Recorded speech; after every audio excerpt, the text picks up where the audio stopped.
It's Friday, puck time, and it's just me and Alex, which actually I love. I love our shows together, Alex.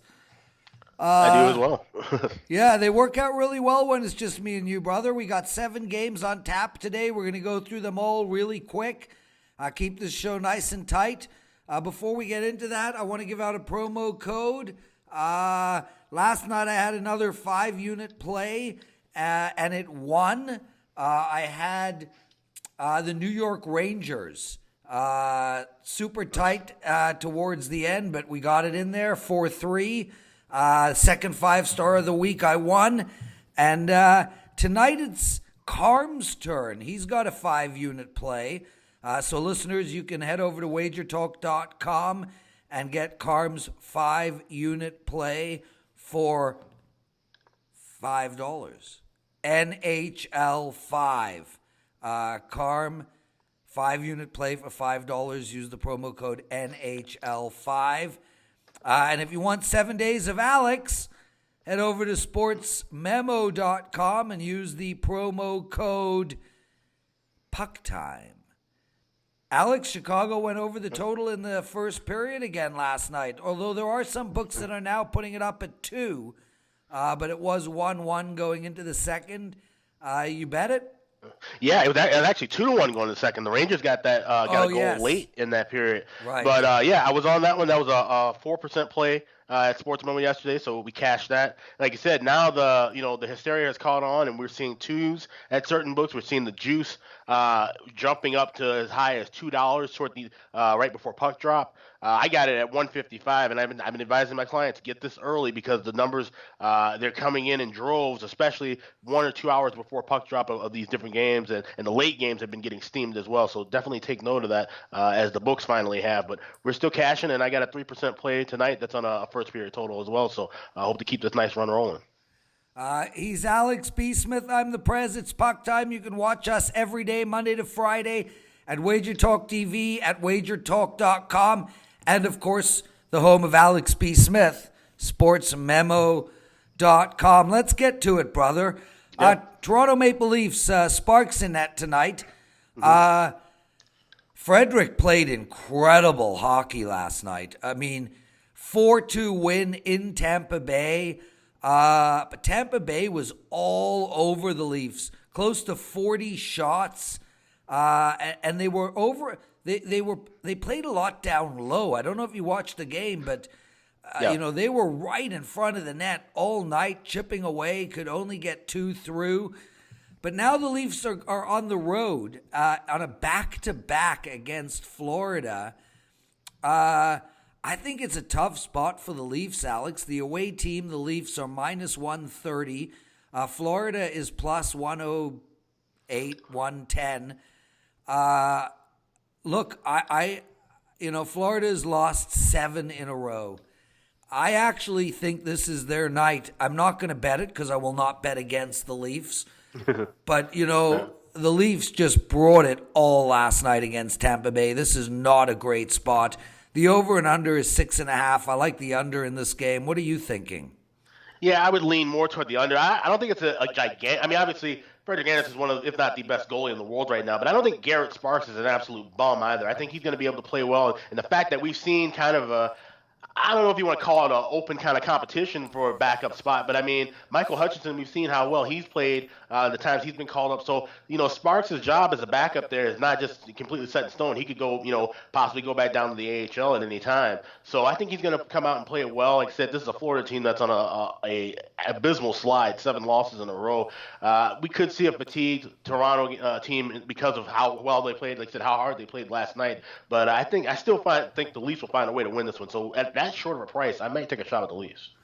I just, you know what? I hope you're right, dude. I mean, I'm not going to bet this game, but I hate these spots where these teams come off of these really important, crucial games that really set the tone for the playoffs, and then all of a sudden they are on the road the next night playing a game against a team they don't really care about. Just a tough situation. Montreal, brother, they're on the road against Columbus. I've played Columbus a lot this season. Montreal has won 3 in a row now. One of them on the road Saturday night against Boston, and they just beat the same Florida team we were talking about 5-1. Columbus, though, have won 4 in a row, Alex. Columbus is minus 150. It's too big a number for me. Montreal is at plus 125, but where I'm looking in this game is under 6 goals. I think this game is going to be kept tight. Montreal is playing much better defensively. Florida put up 1, Boston 2, Colorado nothing. They've let in 3 goals in the last 3 games. And Columbus can shut teams down. I think the play here is on under 6. Yeah, the under is looking kind of nice, especially when you look at these two teams in their recent trends. 8-1 to the under for Montreal the last 9 games. While you have Columbus, they've gone 8 of 11. Their last home games have gone under the total. But this Blue Jackets team can always explode for 4 or 5 goals in any given night, even against a good goalie like Carey Price. So it's always a little iffy for me to take Blue Jackets games under. I actually like the Blue Jackets here laying the goal and a half on the puck line here. We've seen them blow out New Jersey. They covered the puck line against the Rangers. They've like I said, they can put up a bunch of goals. I could see them we've seen goalies getting pulled late. We've seen a lot of 2, 3, and even 4 goal, wins from a lot of teams as of late. I could see where this might be Columbus up 3-2, late in the game, and they might get an empty netter or 2. So I like Columbus here. I think they're playing really good hockey right now, and they know they got to really get things amped up heading into the All-Star break and heading into this final stretch and play a Montreal team, like I said, has been playing better hockey, but they've been playing against some weaker opponents. Like you mentioned, Florida, they shut out Colorado, a team that's kind of been struggling up and down. They did play well against a good team in Boston, but I think Columbus is the better team here. I would look at them. Also, regulation, minus $1.05, or on laying the puck line at plus 185. Alex, the New York Islanders are on a back-to-back. Seems like there's a few teams on back-to-backs tonight. Yeah. They're in Washington, and Washington's on a bit of a free fall right now. They've lost 3 in a row. They got absolutely walloped by Nashville. Their worst loss by far was against St. Louis at home, where they could only put up 1 goal. And conversely, the Islanders are just rolling. Just beat New Jersey last night 4-1. St. Louis, they beat 2-1. They beat Tampa Bay 5-1. I don't know where they're getting all their scoring from, but they are just in the zone. They're playing lights-out defense. They've let in 5 goals in the last 4 games. Washington is minus 200 here. The over and under is 6. I like the over in this game, and I actually think the trends will swap over and we'll see a Washington win tonight. I like them in regulation. Yeah, this is a really tough game because you got a Washington team that has just kind of been flip-flopped in the last 9 games. They went on a 3-game slide, then they won 3 games. Now they're back on a 3-game slide. It seems like this is kind of a team that's just kind of looking forward to getting ready to resting for the All-Star break, and once again just kind of re-gearing for the stretch run ahead. But you got an Islanders team that's been playing lights-out hockey at the late, and you're asking where are they getting their scoring from? It's throughout the lineup. That's the thing. This is a dangerous team because they have balanced scoring. That's what you need this time of year to win games and beat some of these elite teams. And like I said, 8 of their last 10 wins, and they played well against the division. They're 12-6 overall against division opponents, the Islanders. I think they might be giving Washington a bit of a struggle here at a good plus price. Like you said, around plus 155, plus 160. I would take a shot with the Islanders here, actually. Well, me and you disagree there. Do you like the over or the under? I lean with the over in that one. We've seen this Washington team give up quite a few goals. We know they can score, and like I said, the Islanders have been scoring as of late as well. Ottawa, 18-24 on the year in Carolina tonight. Carolina is 3 games above 500. I don't know where they're getting all their wins from. Carolina has won 2 of their last 3, but they did just lose a game to the Rangers in New York, 6-2. And Ottawa is zigzagging a bit. They were on a huge losing streak. Then they won 2 in a row. Then they lost to San Jose. But they look great against Colorado, winning 5-2. We've got an Ottawa team at plus anywhere from 200 to 220. The over and under is 6.5. Carolina at minus 250. That's a joke to me. This is a team that shouldn't be minus 250 against anybody. I lean on the dog here, Alex, and I like the over 6.5. I think it's going to be a big, high-scoring game. Yeah, this total is the thing that I was looking at. I was on the under the last time these two teams played. They played an early start in Ottawa, and it just went nuts right off the get-go. 5-4. Yeah, 5-4 was the final, but it was like 2-2 in like the first 10 or 12 minutes of this game. The over was pretty much toast right away, or the under, I should say, was toast right away. So it's weird because these two teams have played in the under 5 of the last 7 meetings, and like I said, that spot looked like a dead under, but it went over. Carolina, they either have games where they're scoring a bunch of goals, or their losses where they're giving up quite a few goals. Like I said, we know Ottawa's been an over team all year, so I would look at the over here. As far as that side goes, like I said, Ottawa, price-wise, there's value on, but this Carolina team's actually playing some really good hockey right now. They don't deserve to be, like I said, as high as a 230 favorite, but I think Carolina will get the win tonight, but I look more at the over here. He's Alex B. Smith. I'm the Prez. Make sure to head over to SportsMemo.com and use the promo code PuckTime. You get 7 days of Alex's plays for only $39. Alex, Pittsburgh on the road tonight playing Arizona. We saw a great win by Arizona a couple of nights ago against San Jose. They beat them 6-3. They've won 4 of their last 5 games, Alex. And they're only 1 game below 500. Pittsburgh, they were rolling, man. I think they rolled off 12 in a row or something like that. Then they lost to Chicago, won their next 2, but they have had a tough road trip so far, losing 5-2 to both the Kings and the Sharks. The fact that they could let the Kings score 5 goals on them is mind-blowing.